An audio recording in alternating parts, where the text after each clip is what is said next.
Ya Tuhan yang bertakhta di atas kemuliaan,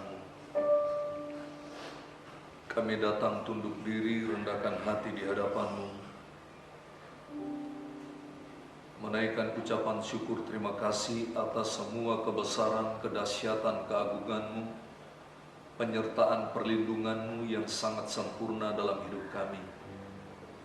Pagi ini Tuhan, untuk kesekian kalinya kami beribadah tidak dalam cara komunal, tetapi kami beribadah di keluarga kami masing-masing. Kami mohon Tuhan, biarlah hadirat Tuhan nyata di tengah-tengah ibadah kami. Hati kami rindu berjumpa satu dengan yang lain. Kami sangat merindukan persekutuan bersama-sama dengan umat-Mu. Tetapi keadaan yang tidak memungkinkan hal itu terjadi untuk saat-saat darurat sekarang ini membawa kami untuk lebih mendekatkan diri sesama kami keluarga. Sebagai orang tua dengan anak-anak, keluarga berkeluarga satu dengan yang lain. Saat ini kami mau mendengarkan firman Tuhan. Urapi hamba-Mu Tuhan, urapi setiap pendengar, keluarga-keluarga yang ada di rumah mereka masing-masing, serta sahabat teman-teman kami yang terhubung dalam siaran langsung ibadah ini. Ya Tuhan, kami boleh merenungkan, merefleksikan betapa agung dan besar karya Tuhan yang Tuhan sudah lakukan untuk kami umat manusia. Kau rela mati, bahkan mati dengan cara tersalib di Bukit Golgota. Hari ini kami bersama-sama dengan seluruh umat-Mu di muka bumi ini mensyukuri kebesaran. Harusnya kami yang binasa, harusnya kami yang disakiti, harusnya kami yang menderita, harusnya kami yang dikecam, harusnya kami yang dihujat, tetapi Engkau mengambil alihnya di atas kayu salib. Terima kasih untuk karya terbesar sebagai wujud kasih-Mu bagi kami umat-Mu di muka bumi ini. Berfirmanlah Engkau, kami siap untuk mendengarnya, dan hamba-Mu juga siap untuk menyampaikannya. Di dalam nama Yesus, Tuhan dan Juru Selamat kami berdoa. Amin. Shalom, jemaat Tuhan yang dikasihi Tuhan dimanapun Anda berada, atau dalam hal ini ada di rumah masing-masing. Dan juga sahabat-sahabat kami, sahabat-sahabat saya yang terhubung dalam siaran langsung ini. Terimalah ucapan saya untuk saudara-saudara, selamat Paskah, karena Paskah tidak bisa lepas dari kematian Yesus di atas kayu salib sampai kebangkitannya dari antara orang mati. Hari ini adalah ibadah Jumat Agung, dan saya ingin menyampaikan sebuah topik sederhana pada pagi hari ini, yaitu dari Bethlehem ke Golgota. From Bethlehem to Golgota. Saya membacakan sebuah ayat firman Tuhan, bukan sebuah ayat tetapi satu bagian firman Tuhan yang isinya nubuat tentang peristiwa besar yang terjadi di muka bumi ini 2000-an tahun yang lalu. Di dalam Yesaya pasal 53 ayatnya yang ke-1 sampai dengan ayat-ayat selanjutnya, firman Tuhan berkata begini. Siapakah yang percaya kepada berita yang kami dengar? Dan kepada siapa tangan kekuasaan Tuhan dinyatakan? Sebagai tarung ia tumbuh di hadapan Tuhan, dan sebagai tunas dari tanah kering. Ia tidak tampan dan tidak semarak, dan semaraknya pun tidak ada. Sehingga kita memandang dia dan rupa pun tidak, sehingga kita menginginkannya.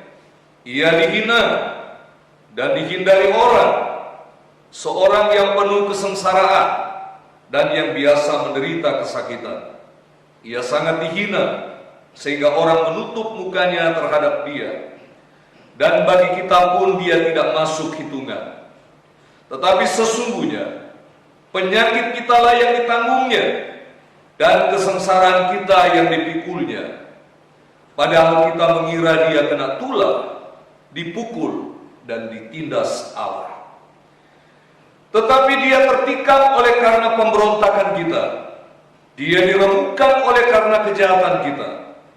Ganjaran yang mendatangkan keselamatan bagi kita ditimpakan kepadanya. Dan oleh bilur-bilurnya kita menjadi sembuh. Kita sekalian sesat seperti domba, masing-masing kita mengambil jalannya sendiri. Tetapi Tuhan telah menimpakan kepadanya kejahatan kita sekalian. Dia dianiaya, tetapi dia membiarkan diri ditindas, dan tidak membuka mulutnya, seperti anak domba yang dibawa ke pembantaian. Seperti induk domba yang keluh di depan orang-orang yang menggunting bulunya, ia tidak membuka mulutnya. Sesudah penahanan dan penghukuman ia terambil, dan tentang nasibnya siapakah yang memikirkannya? Sungguh, ia terputus dari negeri orang-orang hidup, dan karena pemberontakan umatku, ia kena tulah. Orang menempatkan kuburnya di antara orang-orang fasik, dan dalam hatinya ia ada di antara penjahat-penjahat. Sekalipun ia tidak berbuat kekerasan, dan tipu tidak ada dalam mulutnya. Saudara-saudaraku yang kekasih dalam Tuhan, inilah nubuat tentang apa yang dialami oleh Tuhan yang menjelma menjadi manusia. Firman yang menjelma menjadi manusia. Di dalam surat Rasul Paulus kepada jemaat yang ada di Filipi, bahwa dia meninggalkan kemuliaannya, dan dia melepaskan seluruh atribut kemuliaannya demi menjadi manusia, tinggal bersama-sama dengan kita, dan kemudian melakukan sebuah pekerjaan yang super radikal ekstrim, yaitu mati di atas kayu salib. Kematiannya di atas kayu salib bukanlah keterpaksaan, tetapi kematiannya di atas kayu salib adalah kerelaan menerima tanggung jawab untuk menebus dosa umat manusia. Berbicara mengenai karya salib, maka ada beberapa hal yang terkait di dalamnya yang merupakan benang merah yang tidak dapat dipisahkan. Tidak akan ada kematian di Bukit Golgota kalau firman tidak menjelma menjadi manusia di Bethlehem 2000-an tahun yang lalu. Dan juga tidak akan ada kebangkitan dari antara orang mati jika dia tidak mati terlebih dahulu. Tujuan utama Yesus Kristus datang ke muka bumi adalah menebus dosa kita umat manusia. Justru hari-hari seperti inilah hari-hari yang sangat dalam bagi kita untuk merenungkan betapa besar kasih Tuhan dalam hidup kita. Bukan pada waktu kita melaksanakan Natal. Natal itu adalah awal dari penggenapan karya penebusan di atas Bukit Golgota. Makanya pada kesempatan ini saya memberikan topik sederhana dari Bethlehem menuju Golgota. Kita akan juga mengadakan Paskah atau Minggu Paskah, hari kebangkitan pada hari Minggu yang akan datang. Tetapi hari ini saya secara khusus menyampaikan tentang hal-hal yang terkait dengan penebusannya di Bukit Golgota. Saudara-saudaraku yang dikasihi Tuhan, jemaat yang ada di rumah masing-masing, seperti yang saya katakan tadi melalui doa pribadi saya rindu berjumpa dengan kalian. Saya rindu berjumpa dengan oma-oma, dengan ibu-ibu, dengan bapak-bapak. Saya rindu juga berjumpa dengan anak-anak sekolah minggu. Tetapi apa boleh buat? Situasi dan kondisi tidak memungkinkan kita untuk melakukan itu. Perhatikan, ini hanya sementara waktu. Kita berharap agar supaya badai ini cepat berlalu. Dan kesempatan ini saya tidak akan menyibukkan diri dengan membahas tentang corona lagi. Tetapi saya akan menyampaikan tentang bagaimana karya Tuhan yang Tuhan lakukan di atas kayu salib. Berita tentang hal wabah yang menyebar sekarang ini sangat kecil dibandingkan dengan karya penebusan yang Yesus lakukan di atas bukit Golgota. Karena apa yang dilakukan oleh Yesus di atas bukit Golgota ini menyangkut dunia dan akhirat. Sementara wabah yang menyerang kita, dan bukan hanya dunia, bukan hanya Indonesia, tapi seluruh dunia, itu hanya ekstrimnya hanya membawa seseorang. Yohanes Pembaptis sebagai pelopor jalan Tuhan di dunia ini. Dan kemudian Tuhan bertindak secara radikal. Terjadi persidangan ilahi di sana. Bapa, Anak, dan Roh Kudus, mereka berbincang dengan begitu luar biasa bagaimana caranya menyelamatkan dunia ini, menebus umat manusia dari dosa. Firman memberikan respon untuk turun ke dunia ini, dan dia menjelma menjadi manusia di Bethlehem. Dia menjadi seorang manusia dan menjadi hamba, dan kemudian melakukan karya penebusan. Jemaat yang dikasihi Tuhan dan sahabat-sahabat saya yang saya kasihi, mari hargailah pengorbanan Yesus di atas kayu salib. Memang kita diselamatkan oleh Tuhan, bukan oleh karena usaha dan perbuatan kita. Semuanya oleh karena anugerah Tuhan. Tetapi saya mau beritahukan, orang yang sudah menerima keselamatan oleh karena anugerah Tuhan, sudah sepantasnya dia menghargai ini dengan mengisi dengan kehidupan yang berdampak, kehidupan yang menjadi berkat, kehidupan yang memuliakan Tuhan. Mari kita kembali kepada apa yang dikatakan oleh kitab Yesaya, bahwa perbuatan-perbuatan kita lah yang ditanggung oleh Dia di atas kayu salib. Semua penderitaan, sakit, penyakit manusia diambil alih oleh Yesus di atas kayu salib.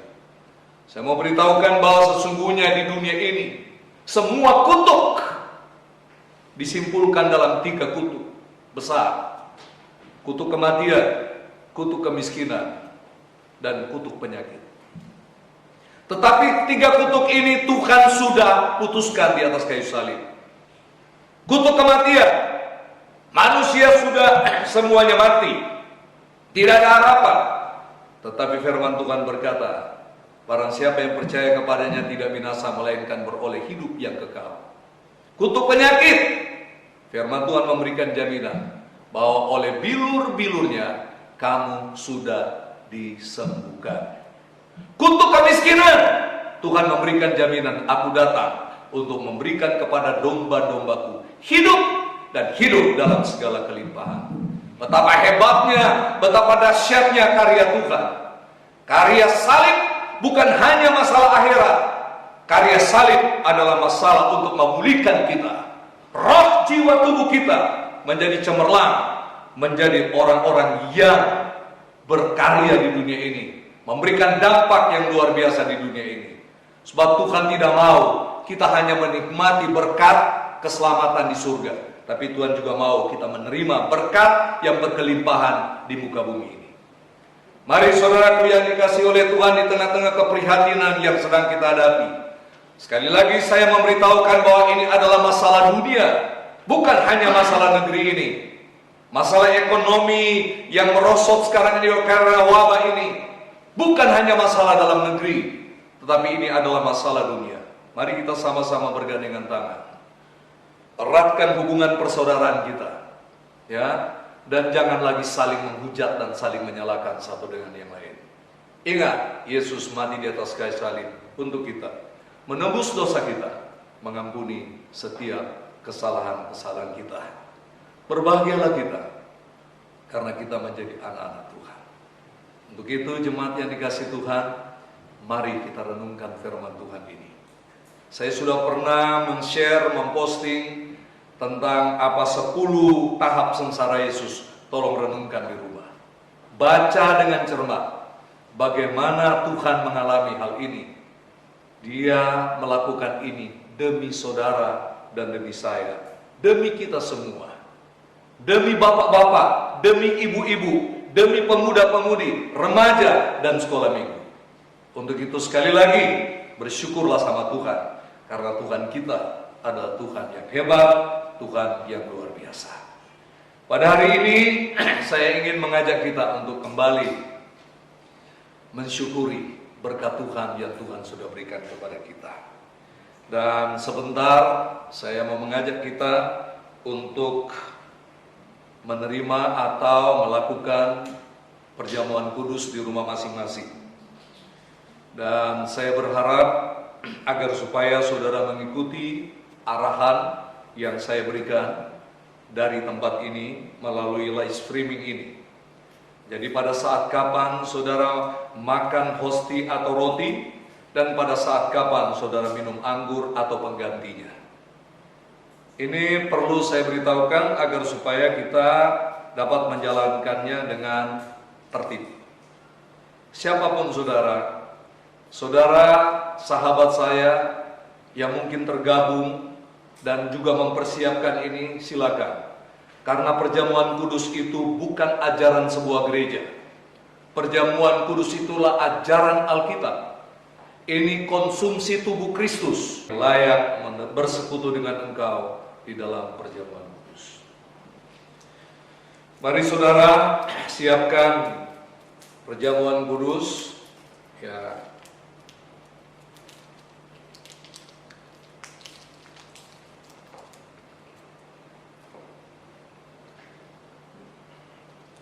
Pegang hosti atau roti di tangan kanan saudara. Renungkan karya salib. Ketika Yesus mengadakan perjamuan kudus yang dikenal dengan the Last Supper, dia mengambil roti, dia memecah-mecahkannya. Dia berkata bahwa ini adalah tubuhku. Tetapi sebaiknya saudara, saya mengajak kita untuk mengikuti apa yang Alkitab tulis, dan kita akan sama-sama makan perjamuan. Sebab apa yang telah kuteruskan kepadamu telah aku terima dari Tuhan, yaitu bahwa Tuhan Yesus pada malam waktu ia diserahkan mengambil roti, dan sesudah itu ia mengucap syukur atasnya, ia memecah-mecahkannya dan berkata, inilah tubuhku yang diserahkan bagi kamu, perbuatlah ini menjadi peringatan akan daku. Mari jemaat Tuhan dan sahabat-sahabatku, kita makan dengan iman dalam nama Tuhan Yesus sebagai tubuh Tuhan. Kita makan bersama.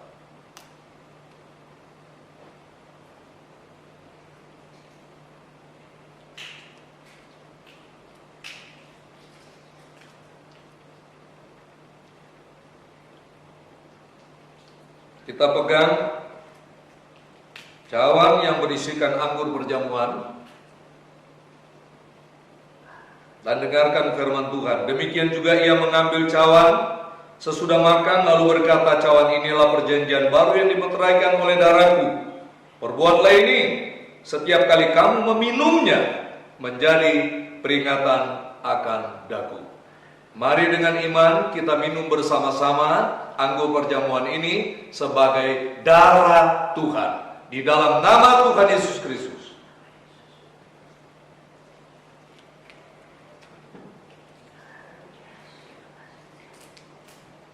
Setelah kita makan, kita minum roti dan anggur perjamuan, marilah kita mengucap syukur bersama-sama. Terima kasih Tuhan. Terima kasih Yesus.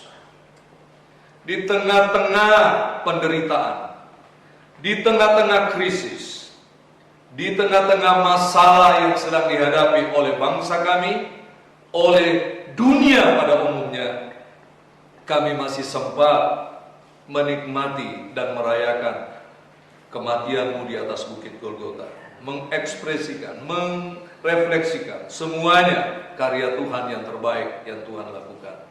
Terima kasih Tuhan untuk tubuh-Mu, terima kasih untuk darah-Mu melalui perjamuan kudus ini.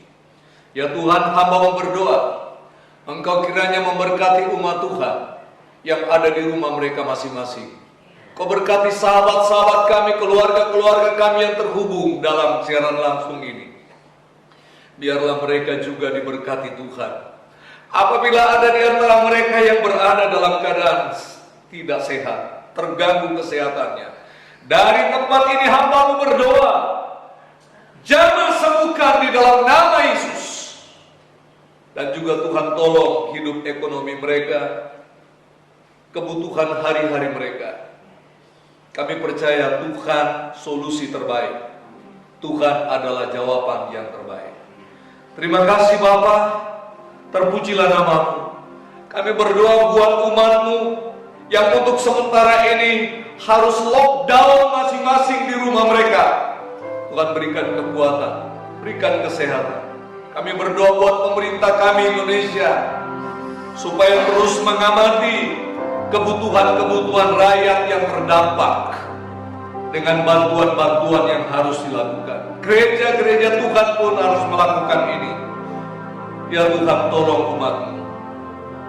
Kami percaya badai pasti berlalu. Kami berdoa agar supaya masalah ini cepat selesai. Kami mohon agar supaya rakyat negeri ini memahami apa yang sudah dihimbau oleh pemerintah, supaya melakukan tindakan-tindakan yang baik untuk bisa memutus mata rantai penyebaran dari virus ini. Ya Tuhan, kami berdoa untuk pekerjaan umat-Mu. Kami berdoa untuk kesehatan mereka, kuliah mereka, studi mereka, dan pelayanan para hamba-Mu Tuhan. Tuhan, terima kasih. Terima kasih Tuhan untuk semuanya. Negeri kami serahkan dalam tangan Tuhan. Kami datang menundukkan diri, merendahkan hati di hadapan, mengakui segala dosa dan pelanggaran kami. Dan kami percaya Engkau akan memulihkan kami. Terpujilah nama-Mu Tuhan kekal selama-lamanya. Tuhan, kami mau mengakhiri ibadah Jumat Agung pada hari ini. Kami mohon berkat Tuhan tercurah bagi kami. Anugerah yang maha besar dari Bapa di surga, cinta kasih sayang Tuhan Yesus Kristus, serta persekutuan Roh Kudus memimpin menuntun langkah hidup kita dari hari ini, besok, hari-hari yang akan datang, sampai Tuhan Yesus datang kembali. Kami berdoa mengucap syukur, dan kami mengakhiri ibadah live streaming ini di dalam nama Tuhan Yesus Kristus. Haleluya. Amin.